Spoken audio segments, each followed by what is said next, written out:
Hey y'all, it's Jen. I've received a few messages from you as part of my tech layoff series on how to evaluate startups in this market. If you've been job hunting recently, you will see that despite hiring freezes at big tech, there are still quite a few startups that are hiring. The big question is, how do you know which one to join? My partner and I both interviewed with half a dozen startups along with more established companies when we were looking to change jobs in 2021. And we did it again this time around, or I did again this time around, after I got laid off in late 2022. In this video, I want to walk you through all the key factors to consider in choosing a startup and things I wish I knew when I was leaving big tech. Let's get started.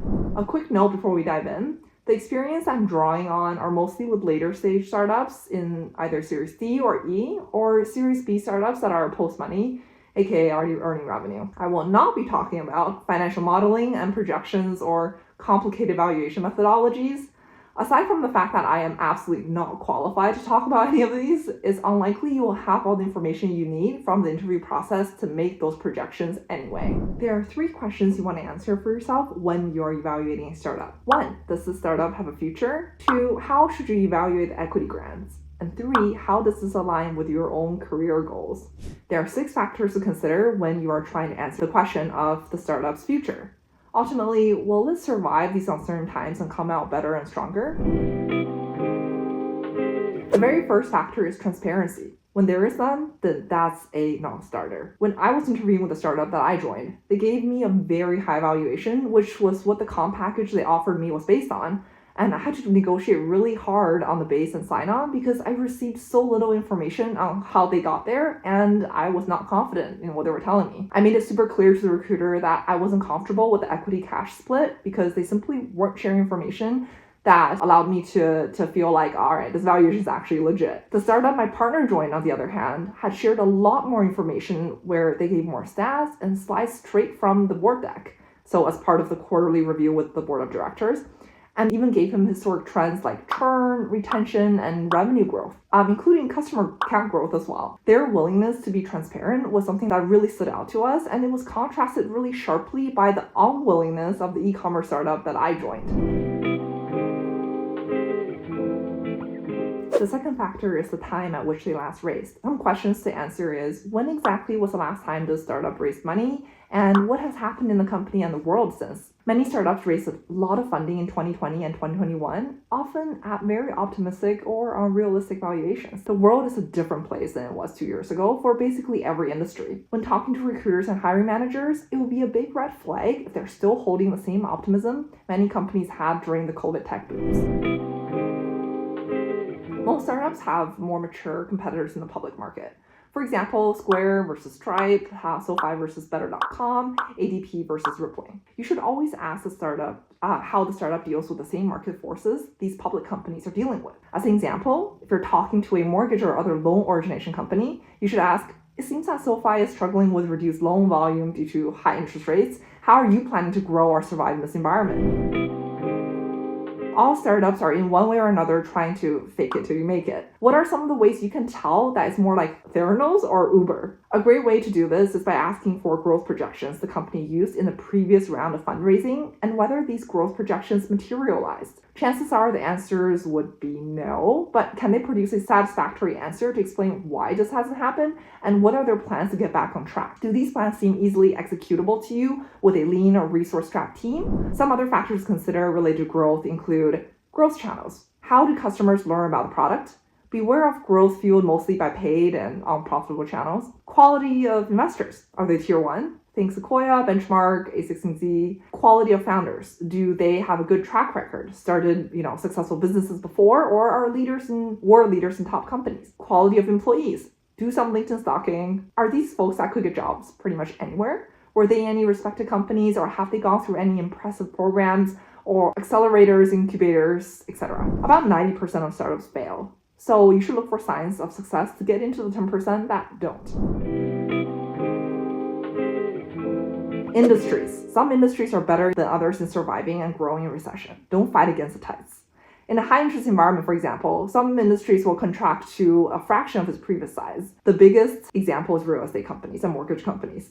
Take a look at some public tech companies in these industries, and it's not hard to see that these industries are in for some pain. The same thing can be said for crypto. Advertising industry won't contract to a fraction of the previous market size, but when your valuation is dependent on continuous growth, even stagnation will be really painful. The second hot topic for startups is those equity grants.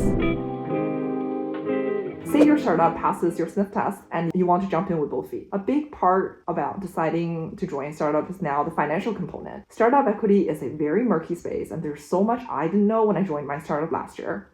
This is not an exhaustive list, but these are things I wish I knew when I was valuing my equity grants. The vesting rules. In a public company where all you had to worry about was a vesting schedule, like how long do I have to stay in this company before these shares are deposited into my account for me to sell? Well, there are a few more things to worry about once you're dipping your feet into the startup world. First, the double trigger. In a private company, there are a lot more rules that might seem straight up scammy. For example, most startups have a double trigger clause in their equity grant agreement. This means that the equity grants are only fully vested when both triggers are satisfied. The first one is often the time-based vesting schedule that we're all familiar with, but the second one is often a liquidity event. These are either if a company IPOs or if the company or outside investors offer to buy back equity. Both events are just as likely or unlikely to happen. As a result, you could very much work at a company for 2 years and walk away with zero equity because no liquidity event happened if there's a double trigger clause at your equity grant.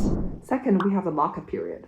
Now, if a company IPOs, many IPOs have lockup periods where insiders are not allowed to sell their stocks within the first 3 to 6 months, depending on the IPO agreement with the company and the listing bank. This means that you as an employee could have stocks vested, which is counted as income tax, by the way, at valuation, and then you watch the stock price plummet before you could sell. By the time the lockup period ends, you could be faced holding a large paper loss on top of a big tax bill. This happened to employees at both Uber and Lyft, where by the time lockup period ended, the stock had dropped 30 to 40%. Now, if the employees didn't sell right away at the end of the lockup period, they would have been fine as the stock for both companies recovered to above IPO price at some point, but the risk still stands that you could end up losing money due to taxes and volatility during the lockup period, even if your company goes through with an IPO. Fair market value versus preferred price. For a public company, you can just go to Google Finance to look at the value of your equity grant. For a private company, the valuation you're told in your contract is rarely what you actually get. For many startups, equity is granted at the higher of a valuation between FMV, which is the 429A,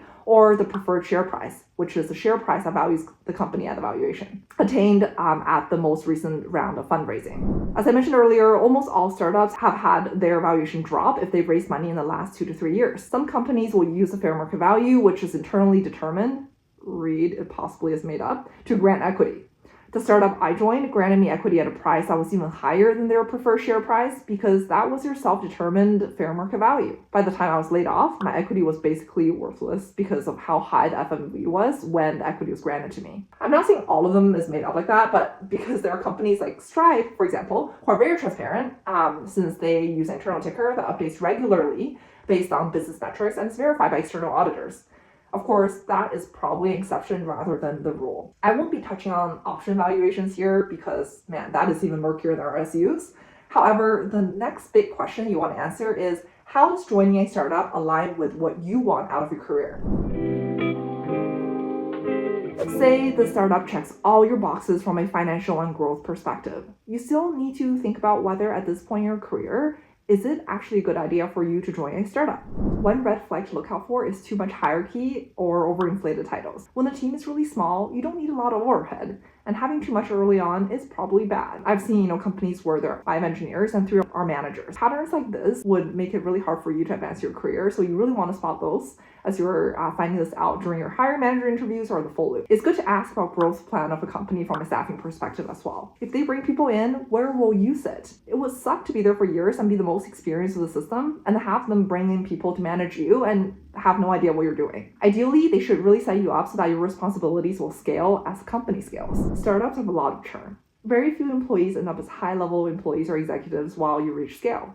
If you last, you have fantastic equity, but be prepared to be layered and maybe even layered twice. If after you evaluate a startup and you have a feeling that a large exit, whether it's IPO or a significant acquisition, is at least a few years away, if it happens at all, how does that impact you financially where you are at? Do you have plans to get your first house, or will there be potentially life events that require you to be liquid? You should also be ready for an ample amount of ambiguity. A ton of hours and feeling overwhelmed. A lot of people thrive on that and some people don't. Make sure that's where your energy comes comes from and evaluate actively what your work-life balance should look like. There are some ways to gauge this, and I talk about it in my interview tips videos as part of my layoff series, which are linked in the description below. So should you join a startup? Make sure you consider all the things that I just talked about throughout your entire interview process with the recruiter, hiring manager, and the hiring team.